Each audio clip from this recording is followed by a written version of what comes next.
This exhibition is called Convergence, Jewish and African American Artists in Depression-Era Chicago.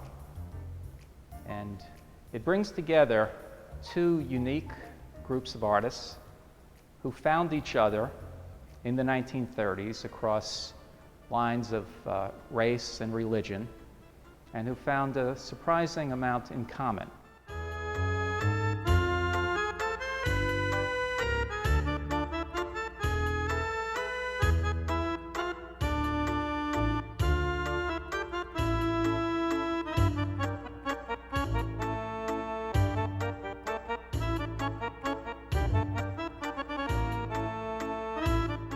Topchevsky, my grandfather, was considered the dean of the Chicago artist community, the Jewish artist community. His home was a veritable open house for writers, artists, poets, dancers. They would gather at his house for discussions and conversations. You know, at the time, I didn't think about them as Jewish artists. They were artists and they were friends. I didn't think about any racial, gender, anything like that. But they were very encouraging to me and to the other African American artists like Charles White, George Neal. And we worked very well together, particularly since we were trying to get together at the Southside Community Arts Center. And as I recall, it was a colony in terms of you had other artists there with small studios. And my father would take me there occasionally, and I had a chance to meet Sag Gordon, who was a very accomplished sculptor himself. Definitely, Sag Gordon had an influence and encouraged my father.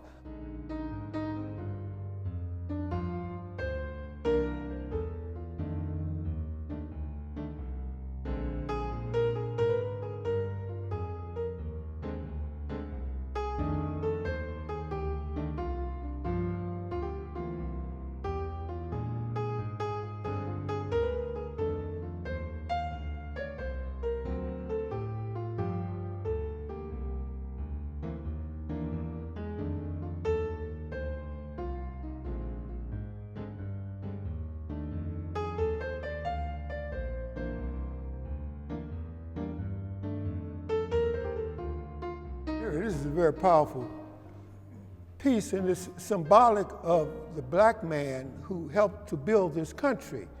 As you know, John Henry is part of folklore. He's part of African American tradition, but there was a man actually named John Henry. But as is true in folklore, a person becomes bigger than life. And John Henry symbolizes the black man who worked diligently to build this country, and that's why it's such a powerful figure. You can see here a compressed figure of the steel driving man. This is what he was called, John Henry. And this is a compact figure, which is really quite expressive and is really part of the style of art that was being created during this time.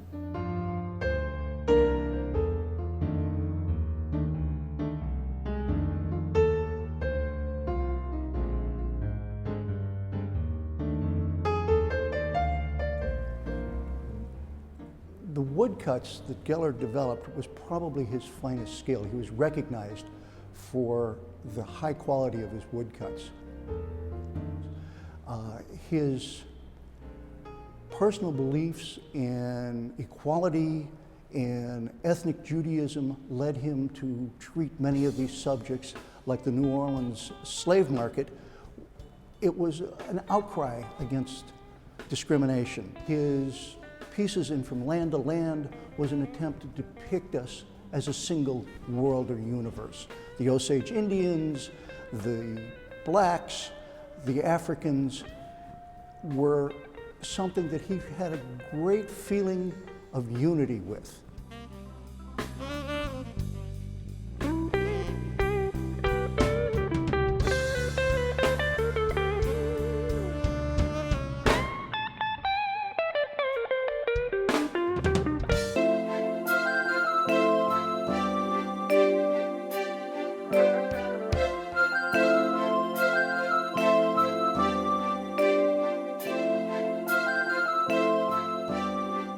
all have an emotional value for me because many of these artists, I work with them, they work with me, they work with us younger artists, and they helped us to get the Southside Community Arts Center started. And so all of these artists have meaning. Topchevsky, Cy Gordon, particularly Cy Gordon, I remember him very well. Todros Geller, all of them, they were just wonderful and most encouraging to us.